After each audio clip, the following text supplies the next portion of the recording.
Regardez-vous. Débranchez-vous de vos fauteuils et regardez-vous dans la glace.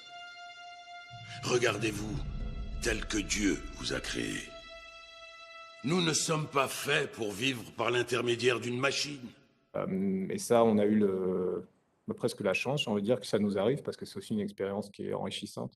On a perdu le contrôle d'orientation de la station. Il a fallu répondre de manière rapide ce à quoi on s'entraîne, mais évidemment le faire en vrai avec la station qui tourne dans le ciel, c'est pas la même limonade, on va dire. Mais encore une fois, ça s'est bien passé, parce qu'on est encadré, on a des procédures, on n'a pas perdu la communication avec le centre de contrôle au sol, ce qui est quand même idéal dans ces cas-là, parce qu'on peut faire les choses en concertation avec eux. Et puis au final, on a réparti les rôles, enfin c'était un peu mon boulot de répartir les rôles, que tout se fasse en bonne intelligence, et puis on a récupéré l'orientation assez rapidement.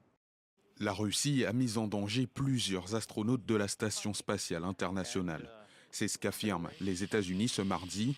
Le pays a opéré un test en tirant un missile anti-satellite pour détruire l'un de ses appareils en orbite, inactif depuis les années 80. Un test qui pourrait donc être considéré comme militaire, il a généré un champ de débris. Par mesure de sécurité, les 7 astronautes ont reçu l'ordre de s'abriter dans les capsules de leur vaisseau pendant 2 heures après l'essai pour préparer une possible évacuation d'urgence. D'après la NASA, ces débris ont mis en danger l'équipage à chaque fois que la station en était proche. Au bout du 3e passage, les astronautes ont pu regagner la station.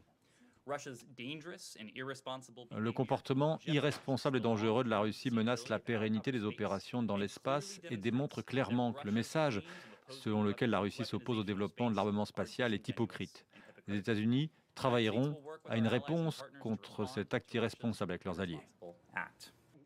L'agence spatiale russe Roscosmos avait déclaré les astronautes de la station hors de danger plus tôt dans la journée. L'équipage de la Station spatiale internationale continue normalement ses opérations comme prévu dans son programme.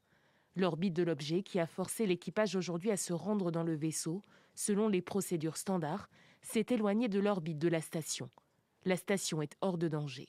Le test russe a généré plus de 1500 débris orbitaux. Il pourrait ensuite se désagréger en centaines de milliers d'autres.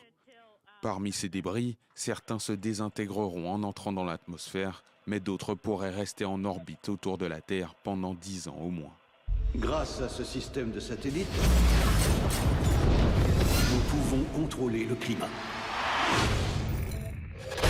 Des bâtiments entiers se sont effondrés à Hong Kong hier soir. L'averse de grêle la plus violente qu'on ait connue. On peut voir les dégâts à différents endroits et les véhicules endommagés par cette tempête. C'est pas une défaillance. Quelqu'un a fait ça intentionnellement. Tu vas retourner dans l'espace? Tu n'as qu'à te dire que je pars en vacances une semaine ou 2.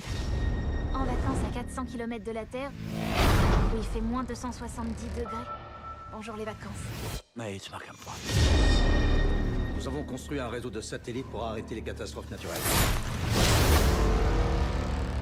Quelqu'un s'en sert pour les provoquer. On peut s'attendre à des catastrophes climatiques à l'échelle mondiale. Une géotempête.